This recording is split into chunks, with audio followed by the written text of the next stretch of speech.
Hello అండి, welcome to my channel. ఈరోజు నేను లైనింగ్ బ్లౌజ్ ఎలా కట్ చేయాలో చూపిస్తాను. ముందుగా హ్యాండ్స్ అయితే కట్ చేసుకోవాలండి. నాకు హ్యాండ్స్ కూడా వచ్చేసి 7 ఇంచులు అయితే వచ్చింది. మనము ఎక్స్ట్రా ఒక 1 ఇంచ్ పెట్టుకోవాలండి. ఎందుకంటే హెమ్మింగ్ చేసుకుంటాం కాబట్టి హెమ్మింగ్ ఉంటే కనుక మనం ఆది బ్లౌజ్ కంటే ఒక 1 ఇంచ్ ఎక్కువ పెట్టుకోవాలి. ఓకేని ఈ విధంగా పెట్టుకుని హ్యాండ్స్ అయితే కట్ చేసుకోవాలి. అదేవిధంగా బ్యాక్ పార్ట్ క్రాస్ ఏమనంటే కట్ చేసుకుని స్కేల్తో ఒక 1/4 ఇంచ్ విధంగా మార్క్ చేసుకుని బ్యాక్ పార్ట్ ఎంత పొడవు ఉందో చూసుకొని దానికి ఒక 1 ఇంచ్ పెట్టుకోవాలి. ఎందుకంటే కింద 1/4 ఇంచ్ పోతుంది, పైన 1/2 ఇంచ్ పోతుంది కాబట్టి తీసుకోవాలి.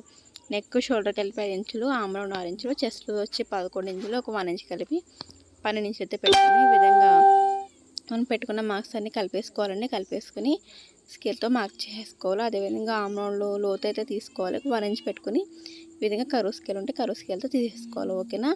అదేవిధంగా బ్యాక్ నెక్ అయితే కొలుచుకోవాలండి. ఈ విధంగా ఆది బ్లౌజ్తో బ్యాక్ నెక్ పెట్టేసుకుని మన బ్యాక్ నెక్ ఎంత వస్తుందో కొలుచుకోవాలి. ఓకేనా ఫ్రెండ్స్.